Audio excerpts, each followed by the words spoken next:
ఏపీలో ఆయకట్టులో లేని ప్రాజెక్టులు నిర్మాణానికి కేసీఆర్ సహకారం ఉందని తెలంగాణ అసెంబ్లీలో మంత్రి ఉత్తమ్ కుమార్ రెడ్డి ఆరోపించారు. కేఆర్బీఎంకి సాగునీటి ప్రాజెక్టులని అప్పగించేది లేదని తీర్మానం సందర్భంగా ఏపీ అసెంబ్లీలో కేసీఆర్కు ధన్యవాదాలు చెప్తూ జగన్ రెడ్డి చేసిన ప్రసంగాన్ని తెలంగాణ అసెంబ్లీలో ప్రదర్శించారు.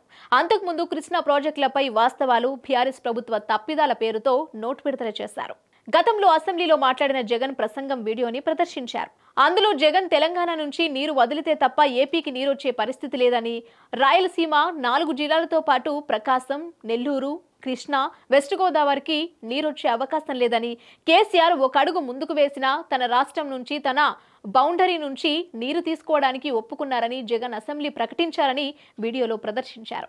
కేసీఆర్ జగన్ మధ్య ఉన్న సంబంధాల వల్లే తెలంగాణ రాష్ట్రం తీవ్రంగా నష్టపోయిందని ఉత్తమ్ కుమార్ రెడ్డి ఆరోపించారు. తెలంగాణ ప్రాజెక్టుల్ని అప్పగించడానికి తాము సిద్ధంగా లేమని అసెంబ్లీ ప్రకటించారు. నల్గొండ ప్రజలకు క్షమాపణ చెప్పిన తర్వాత బీఆర్ఎస్ నాయకులు అక్కడకు వెళ్లాలన్నారు.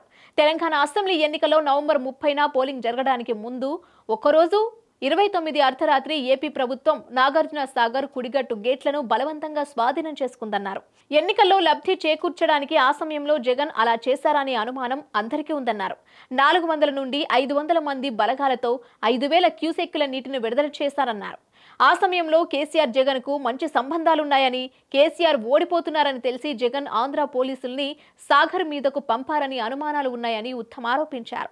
సాగర్ గేట్లను స్వాధీనం చేసుకునే విషయంలో ఈ రోజుకు కేసీఆర్ ఈ విషయంలో ఒక్క మాట కూడా మాట్లాడలేదన్నారు. డిసెంబర్ 1న కేంద్ర ప్రభుత్వం జోక్యం చేసుకుని తెలంగాణ రిజల్ట్ రాకముందే సిఆర్పీఎఫ్ ను ఏపీ పోలీసుల్ని అక్కడి నుంచి పంపారన్నారు.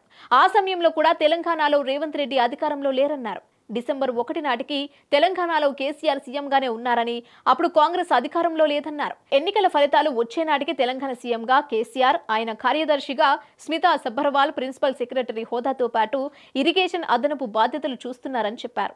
కేసీఆర్ తరపున సెక్రటరీ స్మితా సబ్బర్వాల్ డిసెంబర్ 1న రాసిన లేఖలో కేఆర్బీఎంకి ప్రాజెక్టులు అప్పగించడానికి ఇరు రాష్ట్రాలు అంగీకరించాయని గుర్తు చేశారన్నారు.